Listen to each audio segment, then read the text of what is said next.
Look, you came up with some really insightful concepts on how we could fight or address this collapse of document trust. How do you see things developing in the industry over the next 3 to 5 years?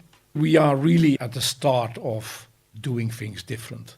And yes, at Reseo, I hope we are at the forefront of it, where those elements will be developed. But to get there, I think there needs to still be a shift in the industry as to what we do.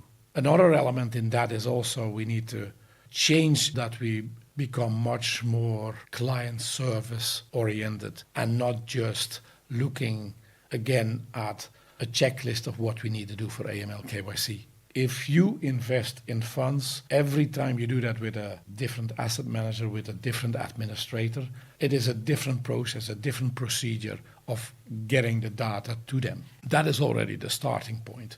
So that client experience is not good. So we need to put that in that framework as well as to improve that. What we have done is creating that one ID that you can use with any administrator, with any asset manager, or as it is created as one single version of the truth.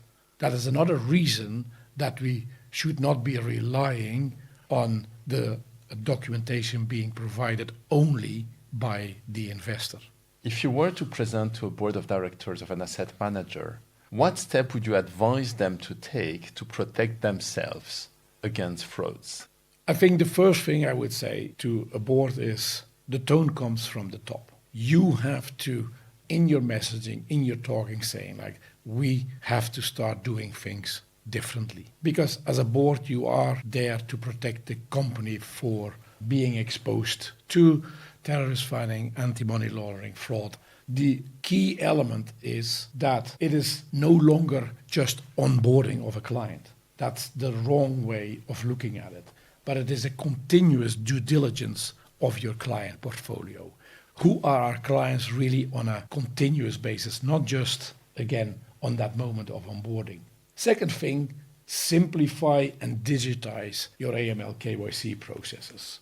The next thing, and clearly we've talked a lot about it, is move from document-driven to data-driven verification approval. And that means you have to have what we would call a predictive defense architecture of your AML KYC. Last point, collaborate and create a collective defense.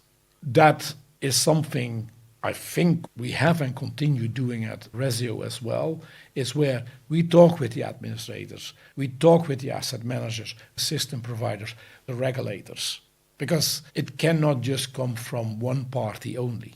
And that is a big collaborative element as well that we need to use to ultimately get on a minimum on par with the fraudsters.